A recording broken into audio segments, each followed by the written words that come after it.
Hi everyone, thanks for popping by and listening to my talk. My name is Grant Allen.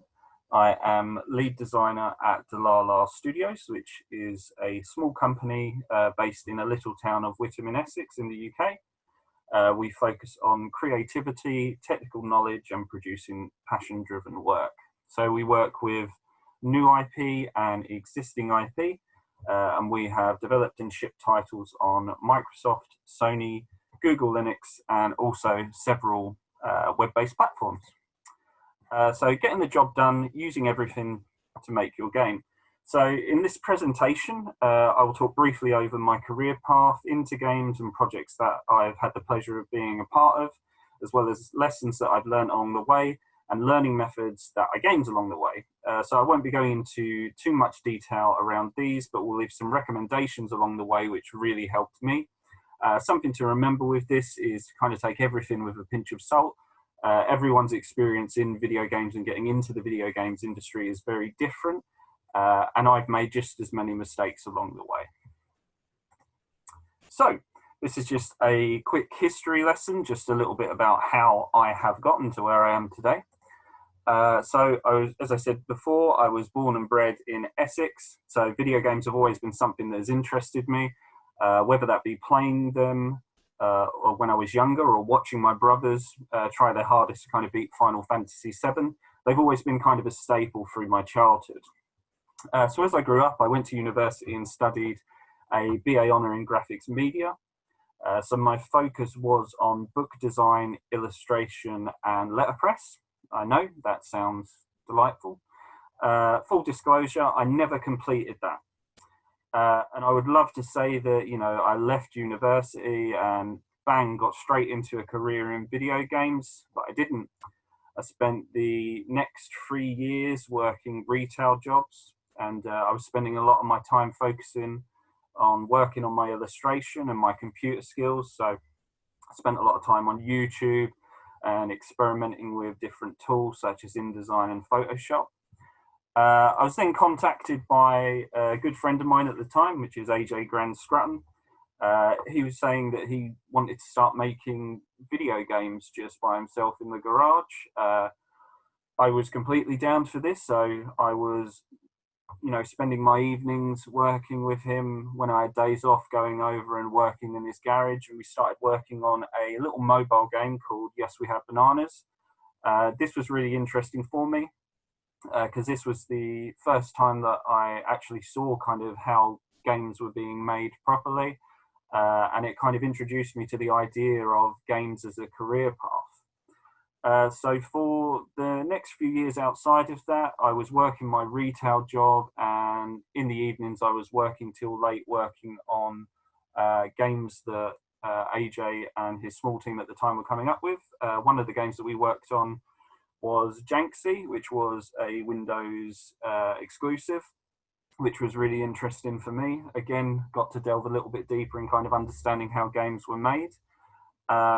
Now, I feel like I had a real benefit knowing AJ, and I was given a great opportunity from AJ, which was to join the company as a concept artist.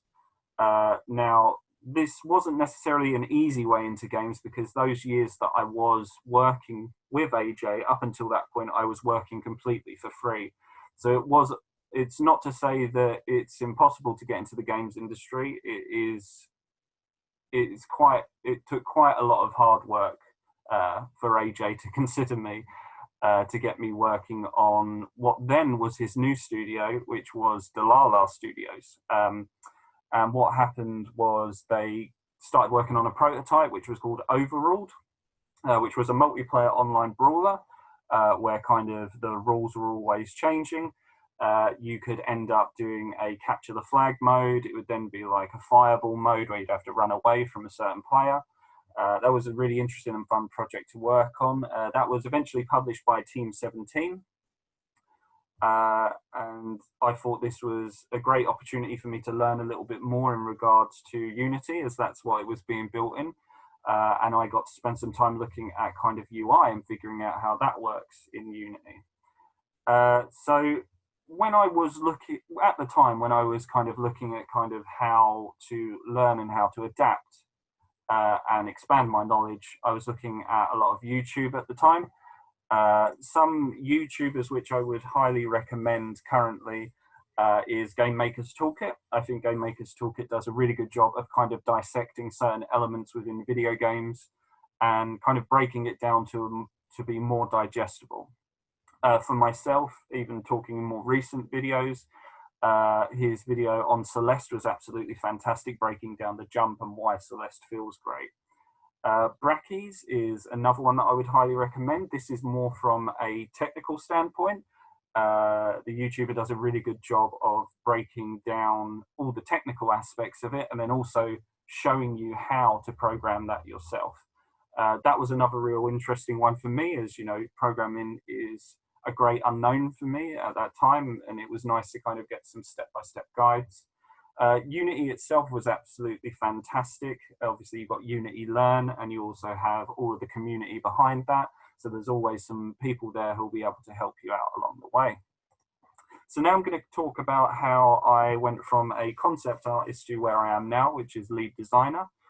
So as I mentioned before, I was originally hired to be a concept artist, and I was purely focusing on that. And we started working as a studio on some mobile games and also some learning tools for government agencies, but that's a conversation for another time. But when we moved on to the next project after those ones, I was given a bit of a long shot being asked to design some small puzzles. So this was a challenge, as I'd never considered design as a route that I would go down. So this saw me spending hours with graph paper, scribbling down any thoughts I had and any potential puzzle ideas. And I slowly realized that I could build out puzzles, but there was a lot more about game design that I did not know.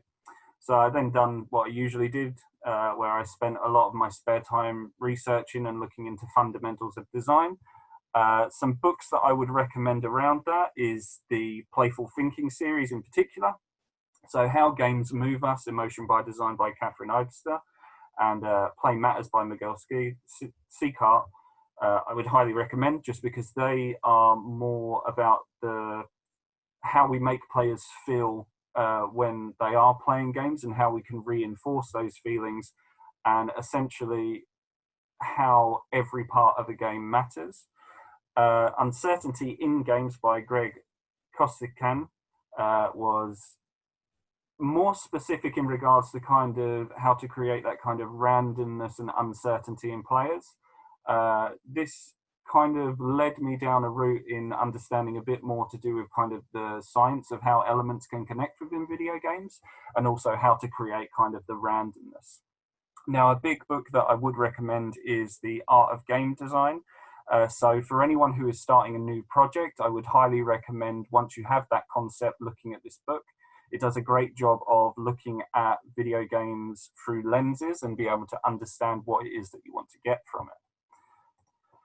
So outside of actually reading books, I spent a lot of time actually playing games. Now, playing games is very important to me, and also watching people play games is very important to me. So as I mentioned earlier, from a young age, I would spend a lot of time watching my three brothers play games. That was their hobby / obsessions. So I wanted to slowly understand kind of how players felt while they were playing games, and seeing how I could replicate that. So something which was very handy moving into design was my art background. So this really helped when it came to translating ideas and seeing the bigger picture when it came to level design. I think this is something that kind of helped me in the beginning, and also allowed me to go head first into looking at all methods of learning, whether that be reading about game design, learning from others in the field, or even just watching or playing games myself. I think there's something particularly interesting about dissecting games and figuring out what it is that draws players to them, and kind of breaking it down really helped me and change my mind on how I thought of game design as a whole.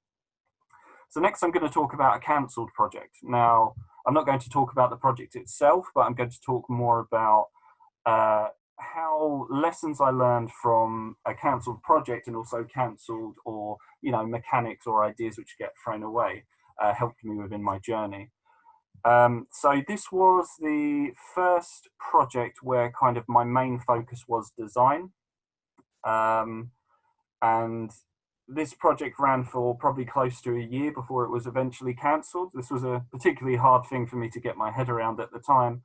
It's one of the most gut-wrenching things where, something gets cancelled or you have a really strong idea and it just doesn't work. But it kind of taught me a really, really important lesson when it comes to game design. And it took me quite some time to overcome this, which was you cannot be precious with your work. So as I said, this was the first time I was kind of focusing purely on design, and I was new to the design team and my knowledge was still growing. And I was making some not so quite right decisions. I found that a lot of my ideas and work were just not making the cut. I was very fortunate to have a great team, design team that I was working with that took me through the reasoning for the ideas and work not going in. And this also allowed me the time to kind of develop and improve the ideas. This wasn't just a case of that, this idea just doesn't work. It's more, it's not refined. So some things which I kind of ask myself now when I'm looking, if something in my eyes is not good enough, is kind of understanding why it doesn't work, how it can be changed to fit the game, how does it fit in the game, does it fit the scope of the game itself? And, if eventually it just doesn't work, what can I take from it? What can be the lessons learned here? So a few books that I would recommend which kind of reinforce the idea of failure and dealing with failure and overcoming it are here. So this is more to do kind of, so Blood, Sweat and Pixels here is a great example. This has some kind of, I don't want to say horror stories, but has some great stories in regards to overcoming kind of failure and overcoming obstacles which come into play. Games Design and Play is a really good book in regards to iterative design. So it's kind of understanding something can fail, but there is iteration and how you move forward and progress from that. So next up, I want to talk about Nothing to Fear. So on Nothing to Fear, AJ and the team were kind of noticing the work that I was doing and made me lead level designer on this. So Dlala had just had the game cancelled and kind of all the team was offered a week off from work to kind of decompress and kind of, deal with what had happened. At the time, though, the team kind of pulled up their trousers and decided that we wasn't going to have that time off and that we just wanted to start creating. So this was a really interesting time for us. It saw us kind of splitting into groups and coming up with these really interesting one-line ideas that we could kind of turn into prototypes. So Project Boogie, as it was known at the time, had the one-line pitch of it was the boogeyman scaring kids, which was just from our sound guy, Sam. So I was sold on this straight away, but it was kind of, how do you start with that one line? I mean, you could start anywhere, right? But, what followed from that was kind of these creative brainstorm sessions with everyone involved and everyone's ideas being thrown in and broken down. Till eventually we kind of ended up with the concept of a point and click adventure, but it was given to the player as a platformer. This was really interesting because there was a lot of design kind of no-nos in regards to mixing the genres, but it was a real fun time creating that. It was a great challenge because I'd never really played many point and click adventures, so I'd done what I usually did. I put my research hat on and spent a lot of time reading on puzzle design and reading up on puzzle logic. Some books which I'd recommend for puzzle logic and kind of world logic is Spelunky by Derek Yu. He does a really good job of kind of breaking down and understanding how all the components of the world that he has created kind of merge together. And also Steve Swink's Game Feel. Now this is a massive one in regards to kind of world building and also how it's best to translate the ideas of your world to a player. So an interesting thing that we done during this was the way that we prototyped puzzles and the logic in the game. So we done a lot with paper prototypes, which allowed us to test out the logic we was creating on people who were new to the game and new to the world that we were creating. I would highly recommend Inkle, as it's a great way of being able to kind of work out these puzzles and work out the world in your head, but also is great for actually converting into Unity itself. So Nothing to Fear is currently still in development, because while that was in development, a new project came along, which is Battletoads. So this actually got released in September. This was my first project where I was lead designer. Again, the team had noticed the work that I was doing on Nothing to Fear and wanted to put me up to be lead design on this project. So this was no doubt one of the most challenging things that I had ever had the pleasure of designing. For anyone who doesn't know, Battletoads was released in 1991. It was predominantly a side-scrolling beat-em-up, but it also would constantly change genre. One moment you can be cascading down a tunnel on a rope, the next you'd be riding on a surfboard, and then you'd find yourself climbing a great circling tower. Now, we wanted to make a Battletoads game which felt like it was from 2020 and was not just a rehash of the old game. So, you know, how do you decide what it looks like? You know, the original design ethos going into this was great because it was nothing is off the table. We had, you know, it done genre hopping, so how far could we push that? So it saw us coming up with ideas such as like blind date boss battles, where you would kind of take part in a blind date scenario and that would end up picking the boss that you was playing at the end. You know, riding missiles while falling like horses, rip-off Pac-Man simulators when you're in a dark corridor. The great thing about, you know, not having limitations to begin with is the methods we could use for prototyping. So this saw us building prototypes in Unity, using Inkle for dialogue options, paper prototypes of card games, and real-world prototypes as well, which saw us playing a weird version of What's the Time, Mr. Wolf. So I don't want to go into too much in regards to spoilers for that, but basically as the world and the game and the story took shape, so did kind of what we were going to use out of the prototypes which we had done. And, you know, this did lead to a lot of stuff being left on the cutting room floor. Luckily, I was able to deal with that a lot better than I had on previous projects. So what I found was using a variety of prototyping methods, even on the same mechanical game mode, was really, really important. So this would give us various results, and kind of the main takeaway from the prototype phase was to try everything. If it helps to get kind of your idea across, then just do it. I mean, even tailoring prototypes to specific people that you're pitching to is super important as well. So it's kind of not only getting your idea across, but translating that idea for other people is super, super important. A little bit of self-plugging that is available on Xbox and PC Games Pass, as well as Steam. Shameless plug. So I just want to go over and talk a little bit more in detail about kind of the main methods of learning that I've used from the beginning and still use up until this point. So online. So as I mentioned before, there is a lot of content out there and there's a lot to watch and a lot to learn from. Unity Learn is a great place to start with for basic game development, and also has a community behind it which is always open for questions and answers. YouTube also has a lot of great creators out there, as I mentioned before, Game Maker's Toolkit, Brackies, and also Vimlark Games, to name a few. This is great because they tailor and are able to kind of give you a structure of a game rather than kind of, for example, just giving you all the information in regards to every single part of an engine. They're able to kind of break it down a little bit and say, okay, well, we're going to show you how to create a first-person shooter, show you how to create a roguelike. And I think for me that really, really helped because it made it so it wasn't daunting. I was able to kind of, you know, focus kind of on things that I was interested in to begin with, but then also it kind of opened up my mind to kind of expand my knowledge.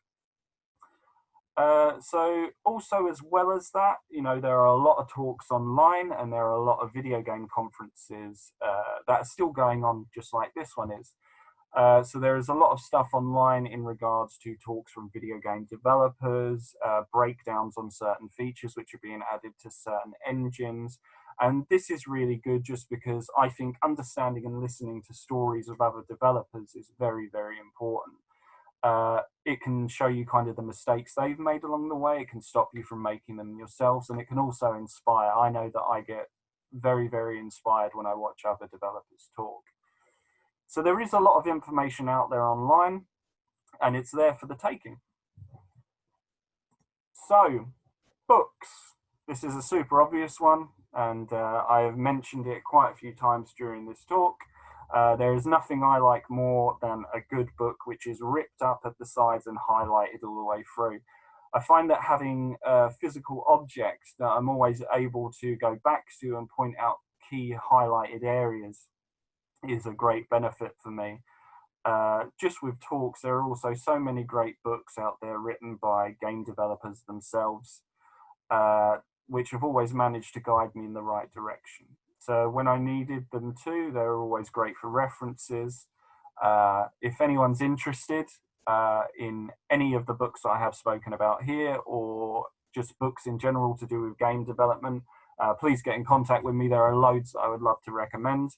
Highlights, obviously, for me are kind of the Playful Thinking series, the Boss Fight series. Masters of Doom is fantastic, and I would highly, highly, highly recommend everyone thinking about getting into the games industry or in the games industry reads Blood, Sweat and Pixels.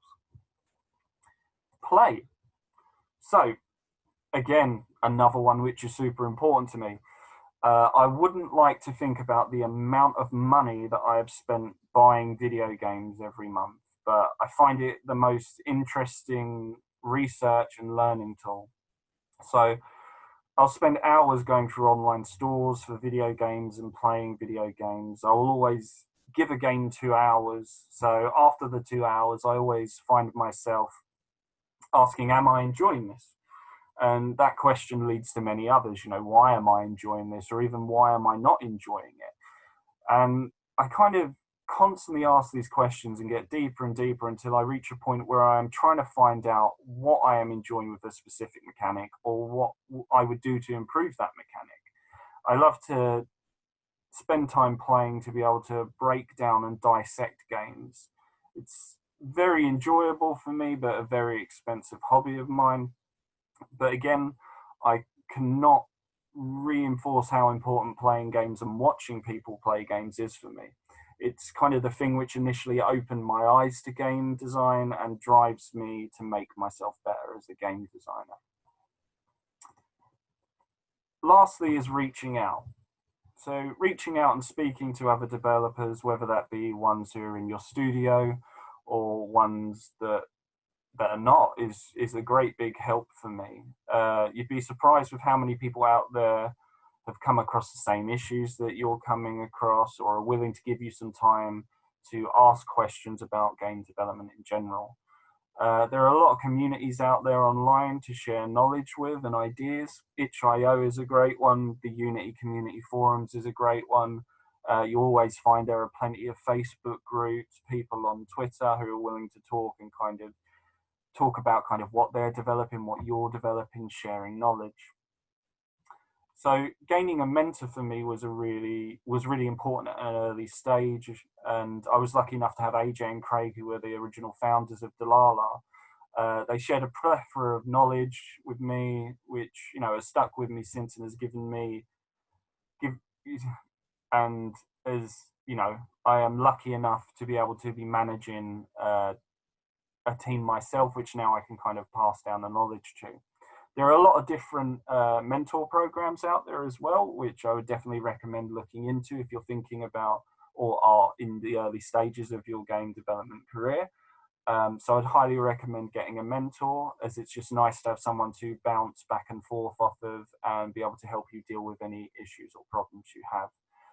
The support and help I've got over the years is gold to me. So I just want to thank anyone that has helped me. So reaching out leads to a nice transition, which is, this is how you can talk to me. So you can contact me on Twitter, which is @GrantTheHuman, or you can contact Dlala Studios at Dlala Studios. Please do feel free to contact me if you do want to talk about game development, or if you want to talk about books or games in general. I love talking about and reading about games. So that was my talk. I hope you enjoyed it and enjoy the rest of Develop. And thank you very much for listening.